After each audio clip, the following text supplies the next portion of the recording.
Lebih ke ngasih tahu sih. Besok aku main bola ya. Oke. Besok aku motoran ya. Ngasih tahu ya. Bukan tanda tanya itu. Bukan, itu pernyataan. Kayak bisa motor lebih itu, gitu ya. Pakai motor yang pertama itu ya. Beneran penuh kenangan ya. Makanya sampai sekarang disimpan ya. Dan itu nggak ada cewek lain yang pernah bonceng kecuali Dona. Ternyata ngabarin itu penting loh.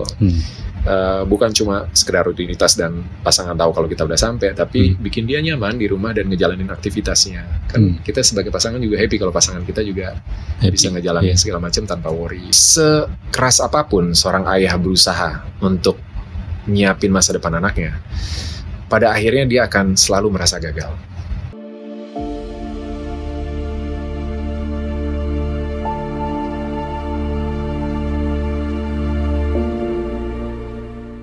Dan dulu waktu kecil itu tinggal di Jogja ya? Di Jogja. Jadi dari lahir di Jogja? Lahir di Swiss. Di Swiss kan? Tapi di kota yang namanya mirip sama kota dekat Jogja. Apa? Kloten. Kalau itu di Zurich. Kalau di dekat Jogja ada Klaten namanya. Klaten, iya. Baru waktu bikin SIM pertama, salah ketik. Tempat lahirnya Klaten. Jadi kalau diketiin polisi orang Jawa, wah orang Klaten, oh iya Pak, orang Klaten Pak, aman lepas tuh. Padahal sebenarnya itu ya. Padahal Kloten ya. Baru pindah Jogja waktu umur berapa ya, 2 tahunan dari kecil sebenarnya. Jadi numpang lahir sebenarnya di Swiss, numpang lahir terus umur sebelum 1 tahun lah ya, keluarga pindah, bapak pindah balik ke Indonesia, sempat 1,5 tahun mungkin di Jakarta, terus akhirnya mutusin untuk milih kota kecil yang lebih tenang, nggak seriuh Jakarta gitu kan.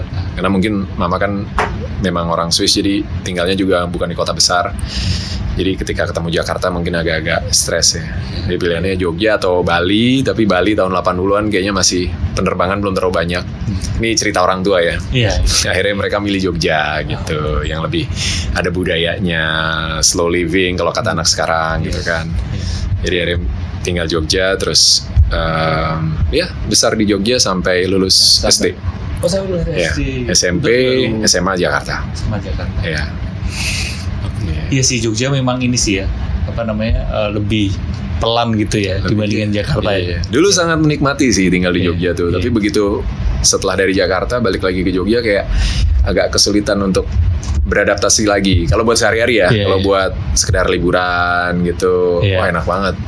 Tapi kalau buat sehari-hari kayaknya udah kebentuk dengan polanya Jakarta yang harus cepet. Jadi sekarang kelihatannya juga Jogja ini sih, Jogja lebih cepat dibandingkan beberapa tahun bahkan sebelumnya. Iya. Berkembang ya.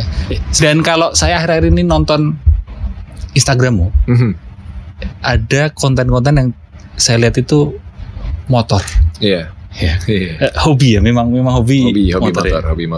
Hobi motor. Sejak kapan? Karena kalau di pikiranku ya, kamu itu ya sepak bola gitu, ya kan, host gitu sepak bola. Tapi motor itu mungkin menarik juga kalau diceritain. Sebenarnya mungkin banyak hal yang yang belum terungkap sih. Salah satunya motor yang akhirnya mungkin orang ngikutin 3 tahun terakhir ya, sejak pandemi. Karena di situ mulai bikin konten vlog motoran. Sebelumnya kan aku mulai motoran lagi itu 2015 sebenarnya. 2015 itu mulai balik motoran setelah vakum 5 tahun. Loh, berarti 2010 stop. Stop motoran. Tapi udah motoran dulu. Udah. Motoran yang jenis sekarang kan? Motoris sebenarnya. Lebih ke macam-macam. Pengguna motor sehari-hari. Karena kan sebenarnya ya belajar motor di Jogja dari kecil. Dari umur 5 tahun udah naik motor. Umur 5 tahun. Ya, terus kalau dulu di Jogja sekali-sekali, nggak sering, sekali-sekali nonton Grass Track. Zamannya Johnny Pranata dulu. Iya, Johnny Pranata. Lama sekali tuh. Yang seangkatan dengan kami tahu. Masih kau tahu lah. Cuma nggak pernah punya kesempatan untuk punya motor motor trail dulu kan. Jadi ya motor apa yang ada di rumah itu yang dipakai. Pertama motor dulu Suzuki Crystal sama GL Pro. Itu yang pertama-tama buat belajar lah. Belajar umur 5 tahun. Tapi suka nonton ini ya, motocross istilahnya itu. Motocross sama MotoGP. Itu SMA, SMP, SMA apalagi eranya Valentino Rossi ya. Valentino Rossi. Itu SMP kelas 3 sampai SMA itu ya gila-gilanya motorsport lah. Terus pengen punya gitu tapi kan nggak bisa. Baru 2006 saat mau nikah malah beli motorsport pertama tuh 2 tak 150 cc. Yang udah pengen dari SMA sebenarnya tapi nggak punya uang buat beli. Baru bisa beli. Sampai sekarang masih ada motornya. Sampai sekarang masih ada. Sampai sekarang masih ada. Karena ini ya penuh dengan memori. Motor pertama sebenarnya. Motor yang aku beli sendiri. Yang aku beli sendiri. Gitu. Awalnya motoran mungkin di situ ya. Sebenarnya. Sebelumnya udah, tapi pakai motor itu motor dari kecil. Suzuki Crystal itu dipakai lagi di SMA. Karena SMA kayaknya udah mulai banyak kegiatan yang butuh nggak mungkin jalan kaki, nggak mungkin lari juga. Kalau naik kendaraan umum terlalu dekat, jarak-jarak nanggung kan. Jadi akhirnya izin sama orang tua, motor tua yang udah nggak dipakai itu boleh nggak diperbaiki, direnov, dimodifikasi lah. Jadi Suzuki Crystal. Kehidupan semasa SMA itu ya. SMA dengan dikerjain teman-teman gitu kan. Termasuk ini apa namanya buat ngapelin gitu malam mingguan, monceng pacar. Lalu itu awal mula motoran, lalu sampai sekarang sibuk motoran akhir-akhir ini kelihatannya cukup sering ya. Iya, 2010 sempat berhenti karena agak serem, agak takut dengan tiba-tiba rame jalanan, banyak orang yang baru punya motor dan kayaknya belum terlalu biasa ya. Jadi resikonya lebih besar, akhirnya mutusin untuk berhenti karena udah punya anak juga. Terus 2015 akhirnya touring Jakarta Bali, pakai motor. Itu 10 hari lewat jalur selatan. Jadi lewat Cianjur, Rancabuaya, Pangandaran, terus naik gunung ke Dieng sama ke perahu. Komunitas sama berdua gitu. Berdua ya, sama temen 2 motor. Kita bawa tenda gitu-gitu, tidur di warung, tidur di tenda pinggir pantai. Ini katanya banyak orang nggak tahu loh, ternyata dari anak motor banget gitu ya. Gitu, terus 2016 mulai masuk komunitas Trabas ya, pakai motor trail. Itu akhirnya beli motor trail beneran. Itu terus 2017 mulai ikut event-event race. Sampai ikut event race. Yang enduro ya. Nah baru mulai bikin konten waktu pandemi kemarin. Gitu. Jadi sebelumnya udah bikin konten tapi ya disimpan sendiri. Paling posting-posting sekali-sekali di Instagram gitu. Akhirnya 2000 semakin lebih serius ya. Baru mulai bikin konten yang serius, vlog gitu sampai sekarang. Menarik sekali. Baru kelihatan dari anak motor juga ternyata. Selain sepak bola ternyata anak motor banget malah ya. Ada hobi-hobi yang nggak kelihatan karena ya mungkin itu nggak ngejalanin dan ya belum ngerasa perlu dibagi. Jadi buat sendiri aja. Kalau motocross itu kan berarti lumpur gitu kan ya? Lumpur, tanjakan, batu-batu di sungai. Saya jadi ingat waktu kecil, nggak tahu kamu nonton atau nggak zaman dulu itu, ternyata ada film pakai dulu nontonnya pakai itu siapa? Betamax ya. Itu ada film tentang motocross itu. Dan aku suka banget sih tapi lupa judulnya apa sih. Nanti mungkin kita bisa cari judulnya. Jadi berarti bisa dikatakan motocross ini adalah hobimu ya? Salah satu hobi. Sebenarnya kalau motor semua jenis motor. Bukan hanya motocross. Kecuali motor Harley ya. Harley dari dulu nggak terlalu suka. Cuma suka chopper sebenarnya. Yang lain nggak, biasa aja gitu. Tapi kalau motorsport, klasik, suka adventure, trail aku suka. Gitu. Hobi laki-laki udah punya istri. Nah ini sebuah pertanyaan. Pernah nggak maksudnya? Apakah kamu tipe orang yang minta izin dulu untuk beli hobimu atau seperti apa? Atau mungkin ada cerita-cerita? Sebenarnya kalau sama Donna lebih ke ngasih tahu sih. Besok aku main bola ya. Besok aku motoran ya. Ngasih tahu ya. Bukan tanda tanya itu. Itu pernyataan. Tegas. Karena mungkin apa ya? Investasinya kan banyak yang nanya nih anak-anak motor kan. Kok bisa sih? Bisa kayak sebulan 2 kali motoran gitu. Pas pandemi seminggu sekali motoran. Terus sempet kayak ya adventure. Mungkin kalau yang ke Bali orang nggak tahu ya. Kemarin tahun lalu aku dari Lombok sampai Sumbawa. Dari Lombok sampai Sumbawa. Itu 6 hari Gitu orang pada nanya kok boleh gitu kan, kok boleh gitu. Ya boleh, orang nggak minta izin, kita pamit, kasih tahu gitu kan. Padahal aku mau nanya gimana caranya dapat izin gitu. Tapi ternyata tipsnya adalah ngasih tahu ya, bukan minta izin ya. Tapi untuk sampai ke level ngasih tahu, pamit dan tidak dilarang dan pulang nggak diambekin itu kan ada proses ya. Ada prosesnya. Prosesnya gimana? Investasi waktu yang panjang sebenarnya kan. Jadi mungkin kalau kebetulan aku sama Dona dari awal nggak pernah ngebatasin soal kegiatan kita masing-masing karena rasanya kita berdua sama-sama tahu kegiatan yang kita lakukan, apalagi hobi kita itu nggak ada yang merugikan pasangan, nggak ada yang bikin mereka jadi kepikiran atau apa. Walaupun kadang bola motor ada resikonya kan. Kadang Dona kalau bola tuh ya aku nggak mau nonton, ntar kamu kenapa di lapangan atau berantem di lapangan misalnya kayak gitu.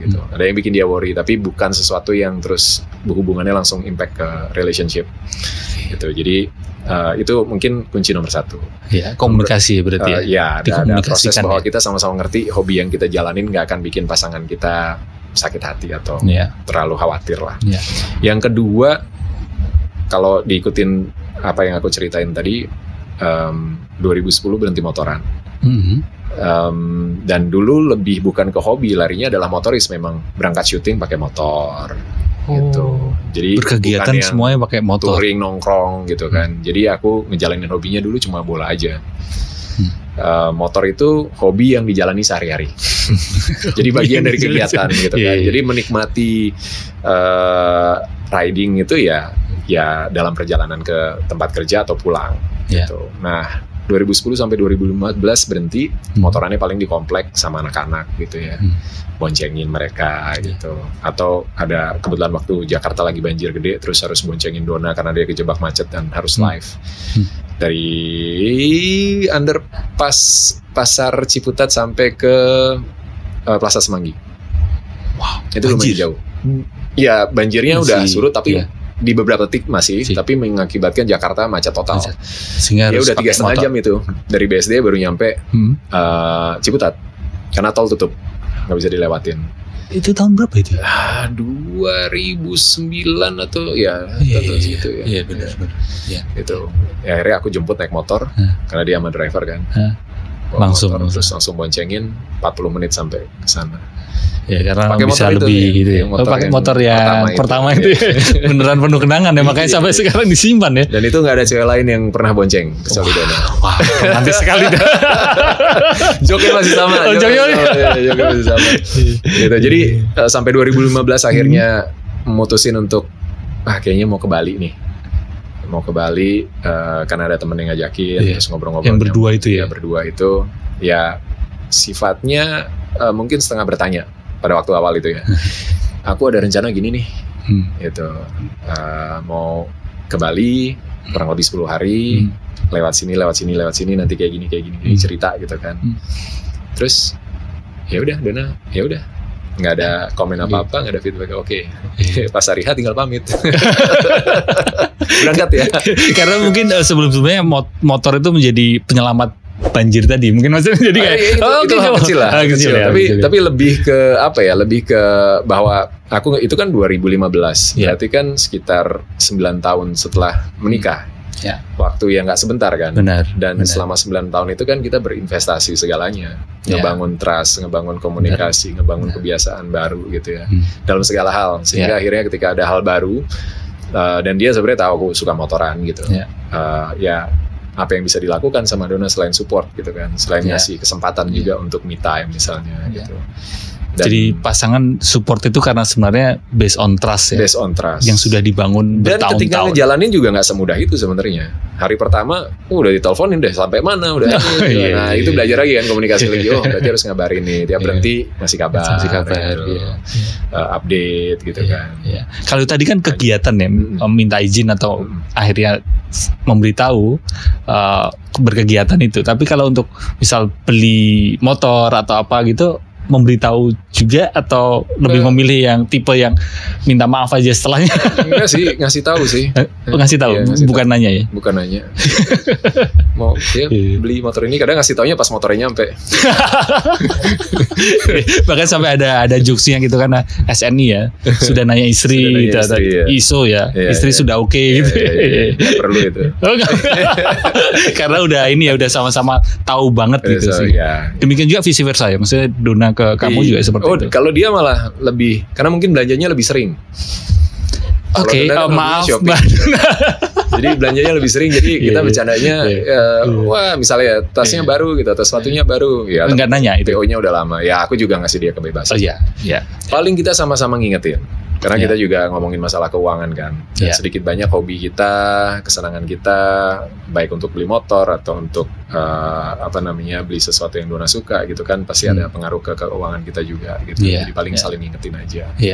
Dan ada satu kesamaan kan sebenarnya, dipertemukan lewat sepak bola sebenarnya. Lewat sepak bola. Itu tahun 2006 ya, seingatku ya. Itu waktu aku masih tinggal di Jogja sih, masih. Piala Dunianya 2006, tapi kita kerja bareng itu dari 2005 akhir sebenarnya. Road to World Cup, jadi dari bulan November kalau nggak salah, November 2005. Nah aku ketemu dia tuh 2004. Sebelumnya? Sebelumnya ya. 2004 atau 2005 aku ketemu. Tapi host bareng 2006 itu 2005. 2005 tapi ramenya itu Piala Dunia 2006 itu ya. Juni-Juli. Awal mulanya kalau dari dirimu suka sepak bola itu memang ya itu tadi ya, sejak kecil itu ya? Dari kecil mungkin SD main-main aja ya, main-main terus kita koleksi poster. Kalau dulu kan ada abang-abang yang jualan di depan sekolah tuh ada poster-poster bola kan. Inter, Juve, Milan, MU, Liverpool, Munchen, Ajax. Ajax ya zaman dulu ini banget tuh Ajax itu ya. Boca Juniors kalau nggak salah dulu Boca juga. Juniors Argentina. Lazio itu jarang. Masih jarang tuh. Tapi pas 97-98 mulai kan setelah era Sven-Goran Eriksson ya. Kalau dari Donanya sendiri, kamu tahu nggak dia awal mulanya suka sepak bola? Sama, kalau nggak salah dia justru lebih dulu di Piala Eropa 88 ya. Dia kalau nggak salah dia pertama nonton itu. Oke. Karena kalau keluarga Dona kan supporter garis kerasnya Belanda tuh. Gitu. Kalau orang tuamu suka sepak bola juga nggak? Enggak.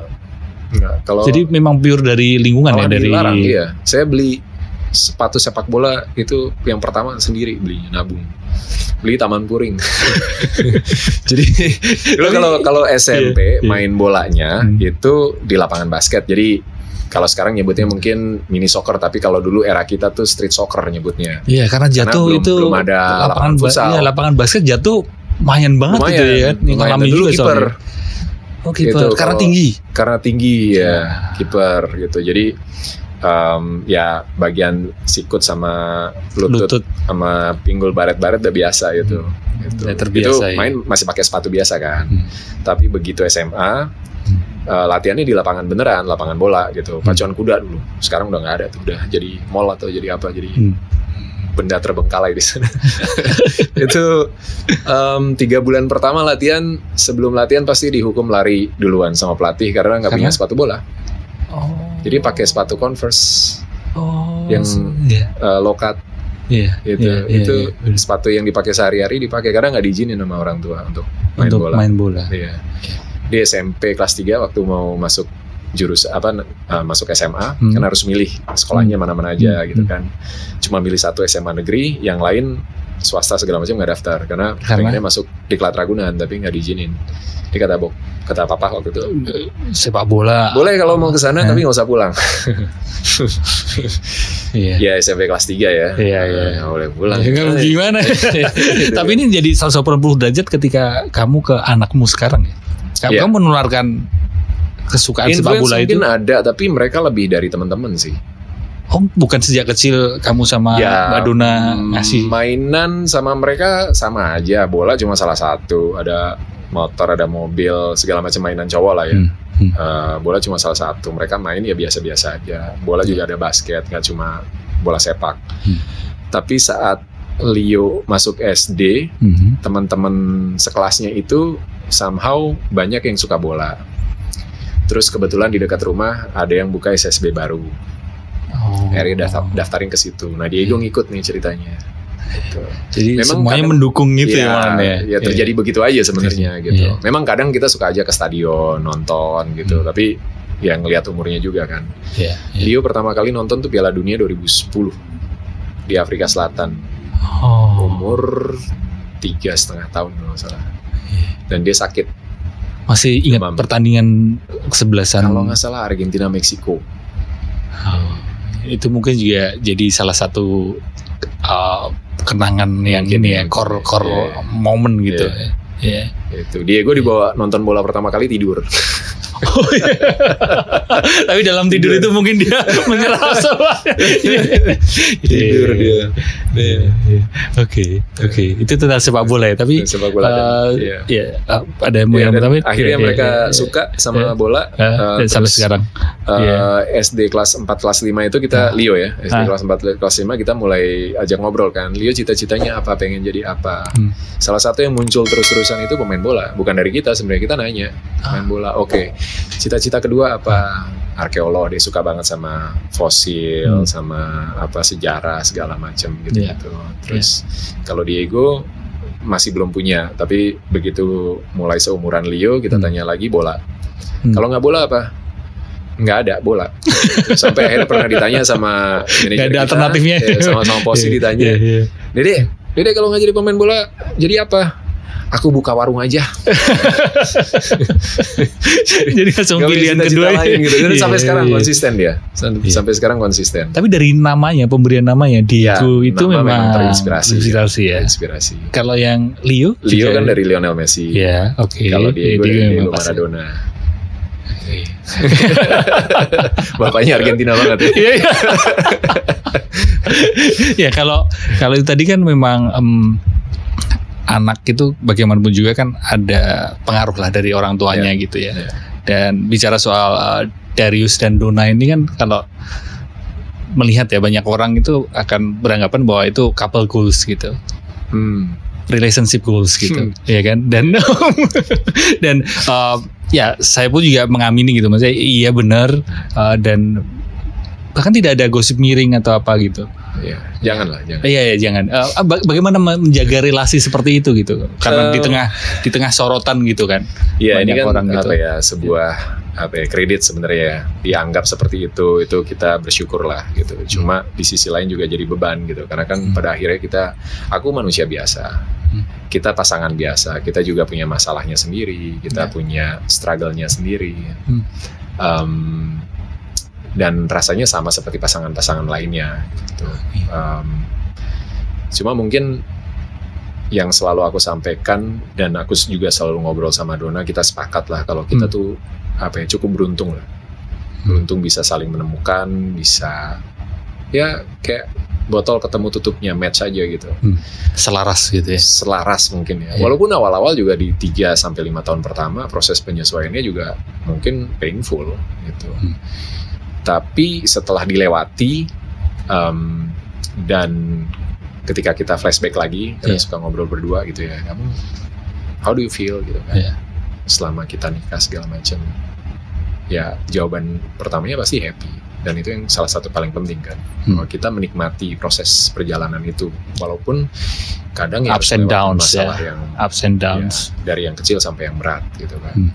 Gitu. Dan aku sama Donna mungkin memilih untuk membiarkan struggle-nya kita itu, biarin kita aja, itu jadi pengalaman kita, jadi ceritanya kita, happy moment yang kita share. Gitu. Kadang sedikit-sedikit ada pesan yang kayak waktu mau anniversary ke-15 ya, aku bikin countdown itu tiap hari harus posting satu hal tentang relationship kita. Challenging banget dan kadang skip.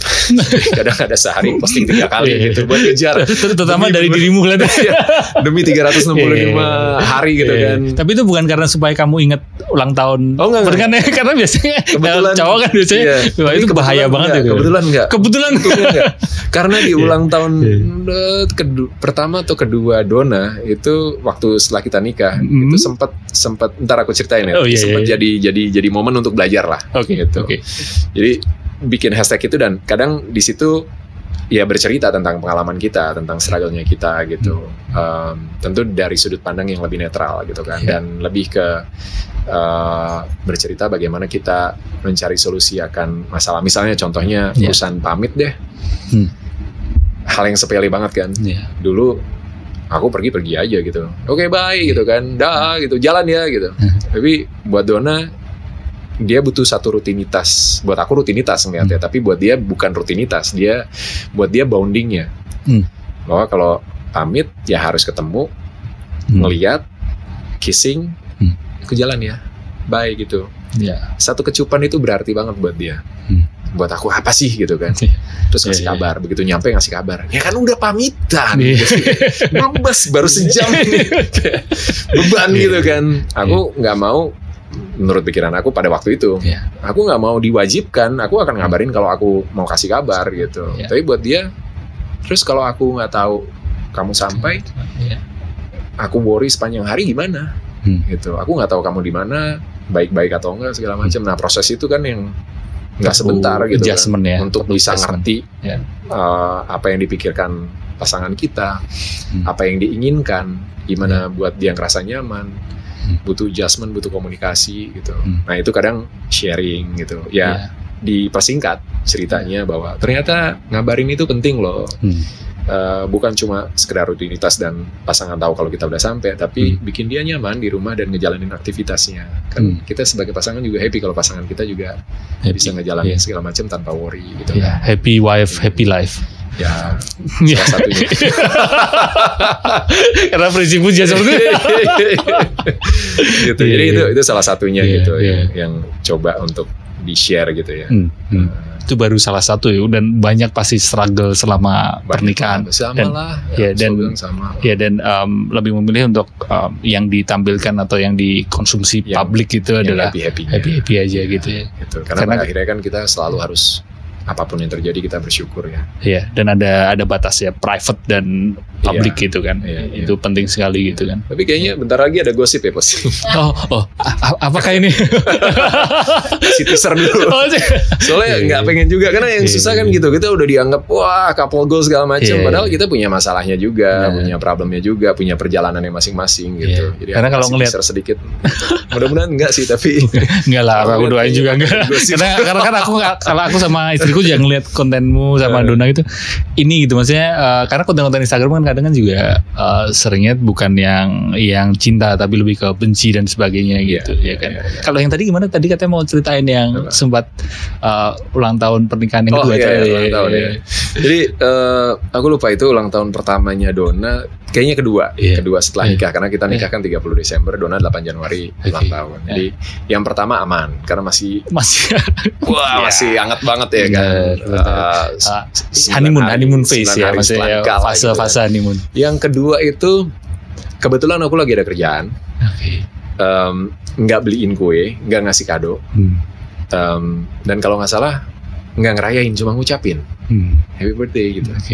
Dan ternyata buat Donna it's a big deal gitu, bahwa hari bahagianya dia pengen celebrate sama orang-orang terdekatnya gitu. Dan itu ya sempat berantem gitu kan, karena nggak ketemu gitu. Kita mikirnya gimana, dia mikirnya ya kan udah ucapin gitu. Aku orang pertama yang ngucapin ulang tahun kamu gitu. Ternyata itu sesuatu yang masih. Sementara aku bukan dari keluarga yang terbiasa ngerayain ulang tahun gitu. Dan punya bad memory juga saat ngerayain ulang tahun di hari ulang tahun gitu kan. Jadi kayak bukan satu hari yang ditunggu-tunggu gitu. Jadi itu udah beda kan, backgroundnya udah beda gitu. Tapi ya akhirnya dari situ belajar, kembali lagi perlu penyesuaian ya, ada adjustment komunikasi ya. Gitu. Karena dua orang punya standar atau asumsi yang beda-beda gitu latar belakang. Sama kayak traveling juga. Gimana? Dulunya aku nggak terlalu suka traveling. Yang suka traveling itu Donna sebenarnya. Jadi ketika liburan nggak bisa enjoy, setelah 3-4 hari cranky, pengen kerja, pengen balik lah di kerjaan gitu kan, nggak bisa terlalu enjoy gitu. Akhirnya dia ngingetin nggak boleh gitu kan, kita udah sepanjang tahun nih kerja. Masa iya nggak bisa luangin waktu seminggu 2 minggu buat keluarga, buat anak-anak, fokus di sini gitu. Oke, udah coba pelan-pelan gitu. Jadi ada perbedaan. Donna posting gitu kan, aku sebenarnya bukan nggak happy gitu ya, cuma pikirannya udah nggak di situ gitu. Jadi pas diajak foto mungkin ekspresinya biasa datar gitu kan, kayak yang happy gitu. Terus orang komen, kok Kak Darius kelihatannya nggak happy ya. Emang iya ya. Iya, komen-komen netizen itu kadang jadi malah memikirkan hal itu. Gara-gara sosial media. Iya, gara-gara sosial media. Tapi akhirnya ya refleksi, oh gitu ya. Iya. Oh benar juga ya gitu, bahwa kadang mungkin apa yang tersirat itu beneran menggambarkan apa yang kita rasakan kan gitu. Tanpa kita sadari. Iya. Gitu. Kalau bicara soal love language sama atau berbeda? Sama kayaknya. Sama. Ada semua, sebenarnya kita ada semua. Iya. Cuma mungkin lebih dominan mungkin apa ya?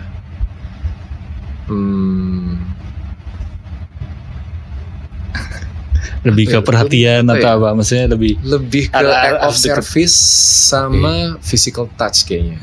Tapi kalau bicara soal bucin, merasa bucin kah? Enggak selalu sih. Enggak selalu. Ya kita memang gitu. Iya. Aslinya lebih aslinya lebih gitu. Apa yang kita tampilin sebenarnya ya, karena aku suka bercanda gitu sama Dona gitu. Ini kita kadang posting lebay nggak sih gitu. Tapi kalau ini kita lebih dari itu sebetulnya gitu kan. Apalagi kalau momen kita berdua ya gitu. Kita ngobrol, kita bercanda, kita bisa punya momen yang intens dengan saling ngungkapin perasaan, terus saling lihat gitu kan, dan bikin kata-kata yang deep buat pasangan kita gitu kan. Itu kan momen yang nggak mungkin kita share juga gitu. Iya. Dan aku lebih support sih konten-konten seperti itu daripada konten-konten yang sebaliknya gitu, penuh dengan bahwa memang sosial media itu bukan yang genuine banget gitu, karena tapi yang genuine itu berasa lebih buat aku sama Dona, dan itu nggak bisa kita share kadang. Iya, benar. Jadi kita share kadang bikin sedikit lebih lucu gitu kan. Benar. Kalau aku sama istriku kan, istriku lebih senior, maksudnya beda usia. Istriku lebih tua. Sama Dona juga. Berapa tahun? 6 tahun. Ada tantangan nggak? Karena kalau aku sama istriku ada tantangan juga sih. Nggak ada sih kebetulan, nggak ada. Selama ini maksudnya tidak ada umur, nggak pernah beda usia, nggak pernah jadi masalah buat kita. Karena dari awal Dona selalu ngasih ruang buat aku untuk ya sebagai laki-laki kamu yang mimpin, tapi di saat bersamaan aku juga nggak mau jadi yang dominan.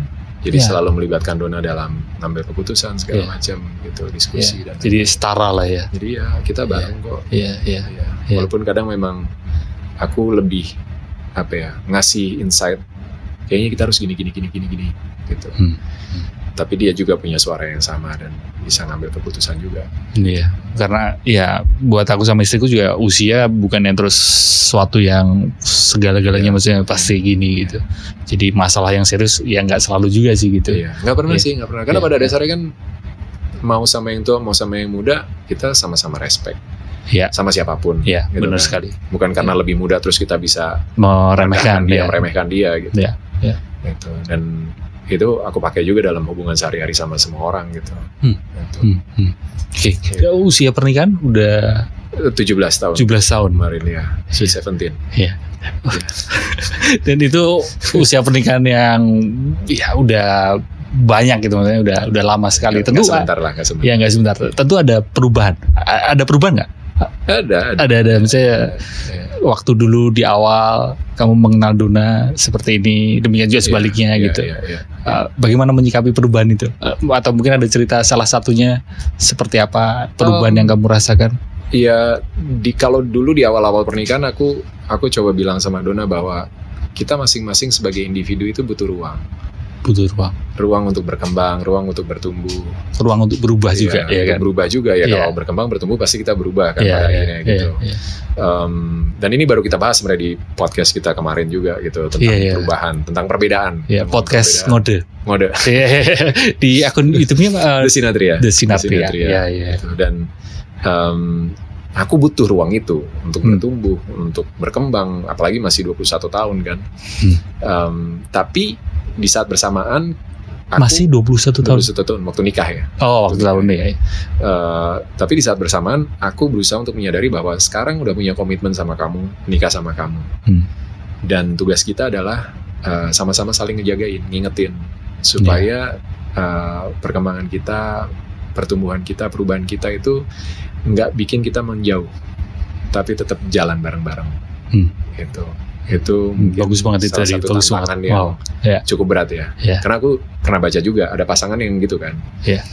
Entah karena karir, entah karena apapun background alasannya, yang satu berusaha untuk lari, untuk berkembang, untuk catch up, yang satunya nggak bisa ngikutin, dan akhirnya itu bikin mereka terpaksa untuk berpisah karena nggak bisa berjalan seirama lagi gitu.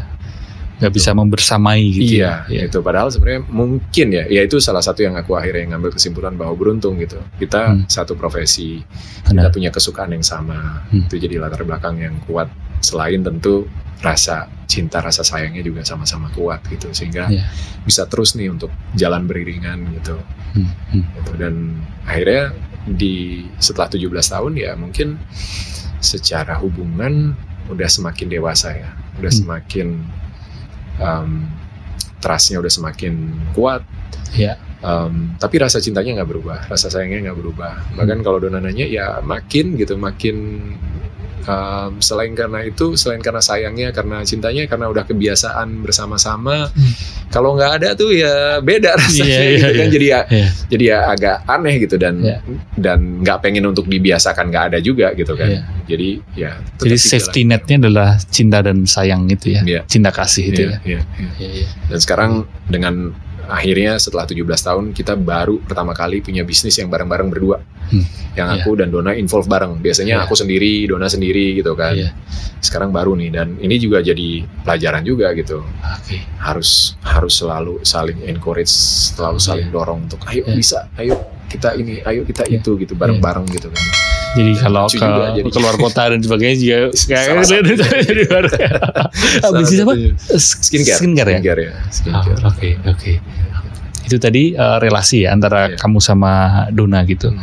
Tentu dengan adanya anak, kamu ada usaha untuk, kamu kepingin dikenal oleh anakmu figur ayah seperti apa sih? Oke.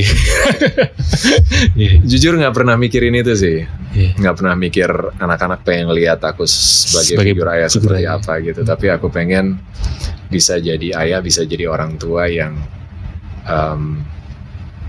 cukup baik untuk membantu mereka ngantar ke masa depan mereka. Itu udah lebih dari cukup buat aku. Cukup baiknya berarti mensupport mereka. Mensupport mereka, karena aku pernah baca dan itu kena banget. Sekeras apapun seorang ayah berusaha untuk nyiapin masa depan anaknya, pada akhirnya dia akan selalu merasa gagal. Wow.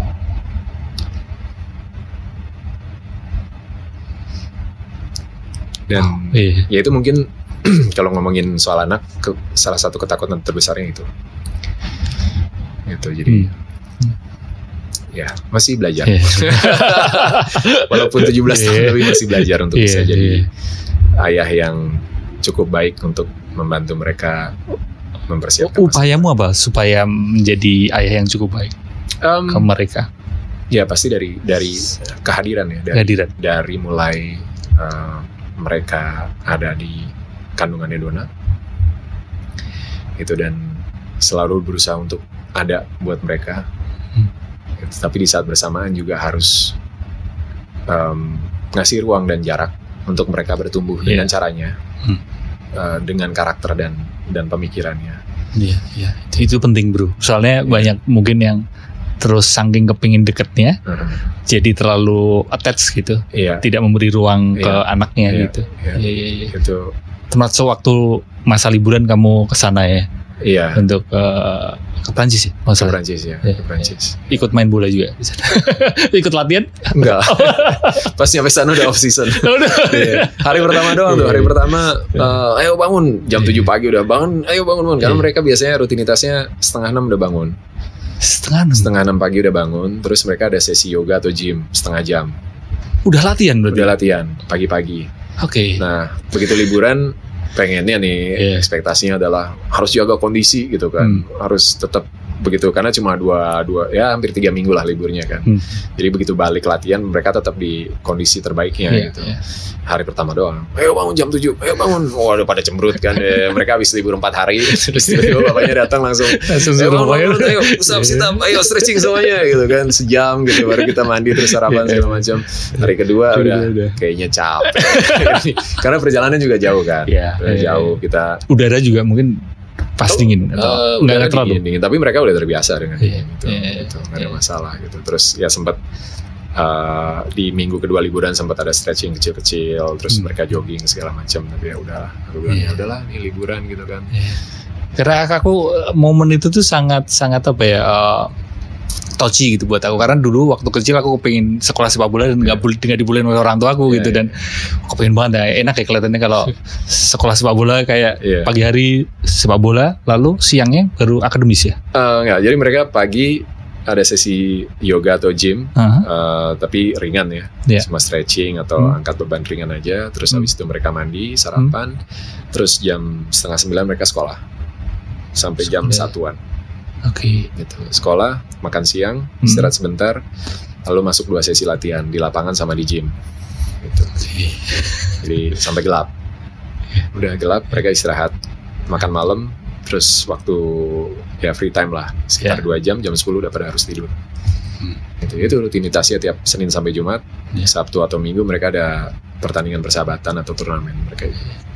Aku terus jadi merenung, waktu dulu aku menganggap sepak bola itu menyenangkan sekali karena hobi gitu. Tapi ketika sudah ada rutinitas latihan seperti itu, apakah aku juga masih nggak semua kan? Iya kan, itu mungkin yang membedakan ya antara hobi dan memang karena profesional. Itu aku sampaikan ke anak yang kedua, gitu. Kamu mau jadi pemain bola? Diego berarti. Diego. Cuma hobi aja, atau jadi atlet profesional. Kalau hobi, kamu nggak usah latihan fisik, nggak usah latihan teknik, just play. Ya kan, kalau hobi. Tapi kalau kamu mau jadi pemain pro, ya kamu harus latihan lari.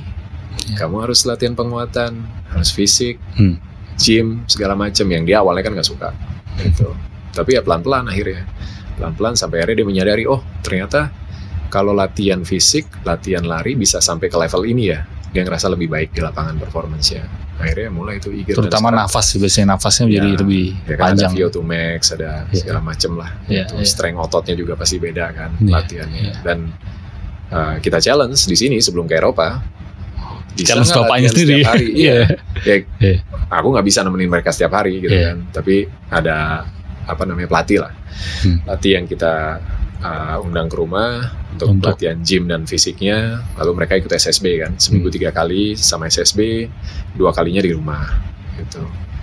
Mau nggak latihan tiap hari terus-terusan gitu kan. Ya awalnya dari malas-malasan gitu serius itu sampai ketawa sih. Ngerasain perubahannya baru akhirnya kan dia ngerasa manfaatnya. Akhirnya sekarang punya kesadaran sendiri untuk ya udah ini yang aku pilih. Dan waktu sama Leo aku bilang dia berangkat, this is one way ticket. Kalau udah di sana nggak boleh inilah ya. Nggak ada kata pulang gitu. Kalau pulang ya forget it. Nggak usah bermimpi jadi pemain bola. Gitu. Kalau memang kamu pengen jadi pemain bola, buktiin, bukan buat papa, buat diri kamu sendiri. Karena ini yang kamu pengen. Gitu. Jadi ya. Wow. Dan dia survive. Ya, jadi pertama Lionel, Leo, Diego, 3 Sabrina. Kalau yang terakhir hobinya apa? Dia sempat gimnastik, tapi gara-gara ini pandemi, juga ya olahraga juga. Gara-gara pandemi stop. Karena latihannya di rumah online, jadi boring banget pasti. Terus sempat kita push untuk piano, tapi akhirnya setelah 5 tahun dia mutusin untuk berhenti karena nggak bisa nikmatin. Dia suka art. Kemarin sempat kepikiran jadi mungkin ngejar karirnya sebagai fashion design segala macam gitu, lebih ke fashion. Sempat pengen jadi K-pop idol juga, tapi masih on and off. Jadi ya kita ikutin. Gue bilang sama dia, take your time, cari apa yang kamu suka. Papa mama pasti akan coba untuk support apa yang kamu suka. Tapi lebih dekat ke mamahnya atau karena biasanya kalau cewek lebih dekat ke papahnya? Atau waktu kecil lucunya gini, kalau Sabrina tuh kecil malu sama aku. Iya. Jadi misalnya dia lagi nyanyi, lagi dance gitu depan TV gitu kan. Aku lewat. gitu. Langsung ngumpet. Iya. Karena jatuh cinta pertamanya ke bapaknya biasanya mungkin, ya kan. Mungkin. Ya. Terus ya tapi akhirnya begitu mulai gede, umur 5-6 tahun suka tidur sama kita kan. Itu pasti nempelnya sama aku. Pasti ngedeketnya ke aku gitu. Cuma begitu umur 10, 10-11 tuh mulai ngejauh. Wah, deg-degan tuh. Aku mulai jauh nih gitu kan. Dipeluk gak mau. Bapaknya patah hati ini. Patah hati. Kamu tidur weekend nih, tidur sama papa mama. No, I prefer to stay in my room gitu. Butuh waktu juga untuk pendekatan akhirnya. Hampir setahun lah. Aku coba untuk deketin sampai akhirnya dia mau cerita, mau ngobrol, mau dipeluk lagi, dan akhirnya dia yang meluk gantian gitu. Ya bersyukur sekarang udah di fase itu. Kalau dua cowok di sana deket sama mamanya? Sama dua-duanya. Sama Dona dekat, sama aku dekat. Ya. Aku pengen tahu gaya komunikasi muka anak gimana? Ada apa ya? Kamu cara berkomunikasi? Waktu itu kan ada 3 macam jenis orang tua ya. Iya. Kalau nggak salah waktu itu kita ikut di sekolah anak-anak SD itu ada apa namanya praremaja. Nah, di situ ada psikolog, terus orang tua juga diajak gitu kan, terus diajarin ada 3 cara komunikasi orang tua. Ada yang aku lupa istilah-istilahnya, tapi kalau nggak salah dia ngatur banget anaknya harus gimana. Ada yang dibiarin anaknya terserah bebas, ada yang in between. Nah, aku ngerasa aku sama Dona tuh yang in between. Jadi kita ngasih kebebasan, tapi kita juga involve. Kita ngasih pandangan sama mereka, ngasih second opinion ke mereka gitu. Terus biarin mereka untuk olah dulu, baru nanti kita datang lagi. Gimana udah dipikirin apa segala macam, pengennya kayak gitu sih. Gitu, jadi dekatnya deket, tapi juga ada dikasih ruang dekat, gitu. Tapi mereka juga tetap respect kita sebagai orang tua gitu. Bukan yang bebas ya juga gitu. Tapi nggak yang strict harus gini gitu. Mereka masih punya pilihan, masih bisa nentuin apa yang mereka suka atau mereka mau. Biar lebih fleksibel juga ya. Apalagi anak sekarang kan kayaknya kalau terlalu ngobrol ya. Jadi kayak kalau sekarang sama Leo Diego udah mulai masuk ngobrol yang lebih personal gitu kan, tentang klub bola kesayangan. Oh enggak ya? Saya udah tahu itu jadi bahan ledek-ledekan. Karena beda, bertiga beda. Sama Leo aku sama. Leo ngikut aku banget. Sama Diego yang selalu beda. Anak nomor 2. Ya, anak nomor 2 biasanya gitu. Nggak mau sama nama bapaknya. Jadi punya bahan buat medekin bapaknya. Harus berbeda gitu, biar ramai lah. Ini kalau obrolan apalagi tentang bola bisa 4 jam 5 jam ini panjang lebar. Mungkin terakhir buat teman-teman ini yang nonton mungkin kepingin tahu tips untuk menjaga relasi dengan pasangan gitu. Waduh. Apa hal yang simpel yang selama ini usia pernikahan 17 tahun, pacaran berapa lama? Pacaran sebentar, 3 bulan, 4 bulan. Oke. Tapi sebentar. Langsung menikah dan usia pernikahannya nggak sebentar itu dan untuk selamanya lah pastinya ya. Apa ya? Mungkin kalau ditanya ya klise jawabannya pasti komunikasi itu salah satu hal yang penting. Tapi kalau kita pergi ke dalamnya lagi, sebenarnya komunikasi itu kan banyak banget layernya ya. Bukan komunikasi itu bukan cuma sekedar berbicara gitu, tapi juga mengerti, memahami perasaan lawan bicara kita gitu, sehingga kita benar-benar memahami dia sebagai individu yang utuh gitu, dan dia juga bisa memahami kita dengan cara yang sama gitu kan. Membangun kebiasaan-kebiasaan kecil, karena semuanya itu dilandasi oleh kebiasaan kecil yang kita maunya gimana sih sebenarnya. Kalau yang kecil nggak selesai, gimana kita mau ngomongin yang besar kan? Gitu. Bagus banget itu. Kalau hal kecil nggak selesai, kalau masalah-masalah kecil itu nggak diselesaikan, kita biarin. Gimana kita mau belajar untuk menyelesaikan masalah yang besar? Gitu. Dan ya komitmen untuk selalu saling saling menguatkan, saling mengingatkan, saling sayang, saling dalam segala hal gitu. Dan kadang kita suka terjebak bahwa ketika kita sayang berarti kita nggak boleh mengkritisi, kita nggak boleh ngingetin. Nggak juga gitu, justru karena kita care, kita orang terdekat, kita yang paling kenal pasangan kita harusnya jadi orang pertama juga yang ngingetin dia atau diingetin gitu. Sehingga ya kita bisa bertumbuh, berkembang bareng-bareng gitu. Karena perubahan itu keniscayaan ya, maksudnya apalagi dengan sering berjalannya waktu kita gitu mungkin jadi Ya secara biologis saja kita dari embrio kecil sampai akhirnya jadi balik lagi di tanah gitu kan, perubahannya bisa dilihat kan. Masa ya isinya nggak berubah gitu kan. Pasti kan dari obrolan begini dapat insight baru, dapat value baru. Kita mungkin punya pemikiran, oh iya ya benar juga ya, kenapa nggak dicoba gitu. Itu aja bisa memantik perubahan walaupun kecil gitu kan. Gitu. Jadi harus siap juga sama itu gitu dan harus selalu hadir sih. Harus selalu hadir. Itu presence itu ya, presence hadir itu. Sekarang ini kadang kita suka lupa gitu. Dan itu mungkin juga salah satu kunci. Aku ngerasa dari awal Dona itu selalu hadir. Mau lagi berdua atau enggak, dia selalu ada gitu. Gitu. Walaupun kadang juga bisa jadi kurang positif ya. Kalau over kan. Tapi kalau pas takarannya itu sangat bagus. Dan itu semua sehingga akan membentuk fondasi untuk tidak perlu meminta izin tapi hanya ngasih tahu. Karena itu dibangun dengan upaya-upaya salah satu komunikasi tadi ya. Oke, thank you for being here. Sama-sama. Mungkin ada yang mau disampaikan terkait dengan akun YouTube ya. Akun YouTube The Sinatria. The Sinatria. Di situ ada program baru ngode. Ada ngode, ada temu teman Dona, ada vlog jalan-jalan dan lain-lain. Motoran ada di situ juga, tapi khusus untuk Trabas dan Adventure. Oke. Atau ada akun YouTube khusus untuk itu? Ada khusus motoran Oboy Garage. Cowboy Garage. Kalau di bola sama di motor dipanggilnya Oboy. Nggak ada akun YouTube khusus sepak bola? Enggak ya. Berat banget. Oke, thank you teman-teman. Terima kasih sudah nonton dari awal sampai akhir. Semoga obrolan kami bisa membantumu menyehatkan mental, memulihkan batin, dan bisa menjalani hidup ini dengan lebih tenang. Begitu saja ya. Semoga kita semua bisa menerima kenyataan apa adanya. Selamat hidup sadar.